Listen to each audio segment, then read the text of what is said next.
Is question number 25 in class 11th NCERT P block से लिया गया। इस क्वेश्चन में हमसे पूछा गया कि व्हाट आर एलोट्रोप्स और sketch the structure of true allotropes of carbon namely diamond and graphite. और हमें क्या करना है, इम्पैक्ट ऑफ स्ट्रक्चर बताना है on physical properties of two allotropes. तो सबसे पहले हम देख लेते हैं कि एलोट्रोप्स क्या होते हैं। तो एलोट्रोप्स क्या बेसिकली होते हैं, इसमें क्या होता है, different forms of an element. Allotropes क्या होता है, different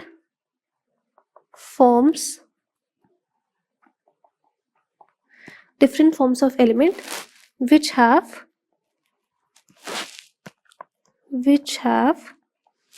same chemical property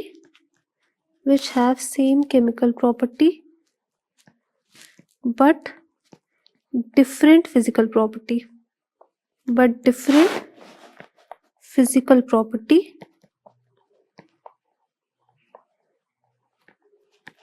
due to their structure।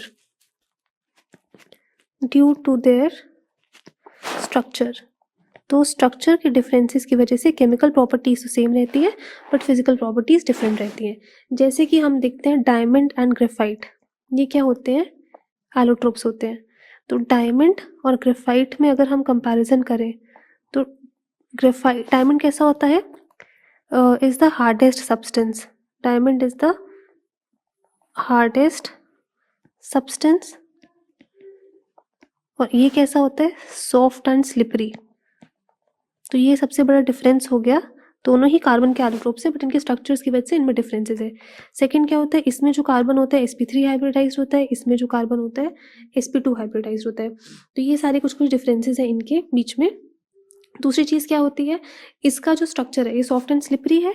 Third, इसका क्रिस्टल स्ट्रक्चर होता है और इसका क्या होता है, लेयर्ड स्ट्रक्चर होता है। तो ये कुछ बेसिक डिफरेंसेस है डायमंड और ग्रेफाइट के बीच में। दूसरा पार्ट हमें क्या बोला गया है कि इम्पैक्ट ऑफ स्ट्रक्चर बताना है ऑन फिजिकल प्रॉपर्टीज। तो ये कुछ डिफरेंसेस है इनकी फिजिकल प्रॉपर्टीज में स्ट्रक्चर की वजह से। तो ये सॉफ्ट एंड स्लिपरी है, हार्डेस्ट सब्सटेंस एंड ये सॉफ्ट एंड स्लिपरी हो गया। फिर हमसे बोला गया कि हमें डायग्राम भी स्केच करना है डायमंड और ग्रेफाइट का, एलोट्रोप्स का। तो ये हमारा क्या डायग्राम का स्ट्रक्चर। तो ये लेयर्ड स्ट्रक्चर जो दिख रहा है हमें, ये है ग्रेफाइट का स्ट्रक्चर और ये जो हमें दिख रहा है ये हो गया हमारा डायमंड का स्ट्रक्चर। तो ये हमारा है डायमंड का स्ट्रक्चर और ये हमारा है ग्रेफाइट का स्ट्रक्चर। तो ये हो गया हमारा सोल्यूशन इस क्वेश्चन।